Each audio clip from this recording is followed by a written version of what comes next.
గాంధీ తాత అంటే అప్పట్లో అంగ్రేజోలతోటి అహింస పద్ధతిలో పోరాడి సత్యాగ్రహాలు ఉద్యమాలు చేసి దేశానికి స్వతంత్రం పట్టుకొచ్చిన పుణ్యాత్ముడు. ఆయనే లేకుంటే ఆ బ్రిటిష్ వాళ్ళు మనల్ని ఇంకా ఎప్పటిదాకా పట్టి పీడిచ్చి పీల్స్క తింటుండేనో. అందుకే మహాత్ముడు అని పేరు పడ్డాడు తాత. అసోంటి గొప్ప ఆయన ఫోటో కానొచ్చిన విగ్రహం కనబడ్డా చేతులెత్తి మొక్కాలే మనమంతా.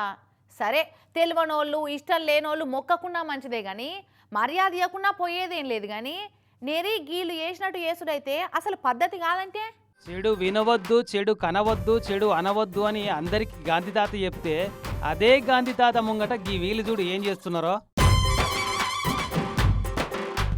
ఇక చూసిర్రా, గాంధీ తాత బొమ్మ ముంగట కూర్చొని నిమ్మలంగా ఏం చేస్తుర్రో ఈ మోతవర్లంతా.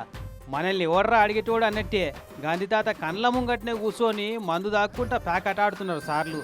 కాకినాడ జిల్లా కాకినాడ రూరల్ నియోజకవర్గంలో ఉన్న సర్పవరంలో ఉన్న పప్పుల మిల్లు సెంటర్లో జరిగింది గిట్ల మొన్న.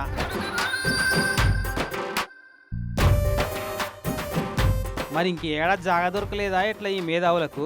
అదిదో పెద్ద పుణ్యకార్యం అన్నట్టు, ఘనకార్యం అన్నట్టు, మహాయజ్ఞం మీద కూర్చున్నట్టు ఎంత పురుసత్తుగా కూర్చొని ప్యాక్ ఆడుతున్నారో చూడు.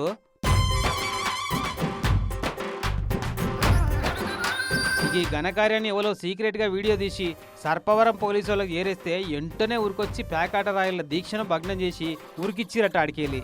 కనీసం వాళ్ళని దొరకబట్టి కేసు కూడా పెట్టకుండా ఎలగొట్టినవి ఇక్కడికి వెళ్ళనట్టే చేతులు దులుపుకున్నారట.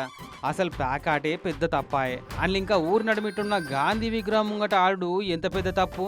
మరి వాళ్ళని దొరకబట్టి కేసు పెట్టాలి కదా, పెట్టకుండా ఎట్టి ఇడిచి పెడతారు అని ఊరోళ్ళు గరం అవుతున్నారట. పాపం కళ్ళ ముంగట ప్యాక్ ఆడుతుంటే ఒరేయ్ తప్పురా ఇది అని ఈ మోతవర్లకు మాటలతో చెప్పలేక ఎంత బాధపడుతుండేనో ఆ గాంధీ తాత ఆత్మే గనక ఈ సీన్ చూస్తే మాత్రం. వెంటనే నా విగ్రహాన్ని ఈ ఊళ్ళకెళ్ళి తీసేయరని మళ్ళీ నిరసన ఉద్యమం కూడా చేస్తుండే కావచ్చు.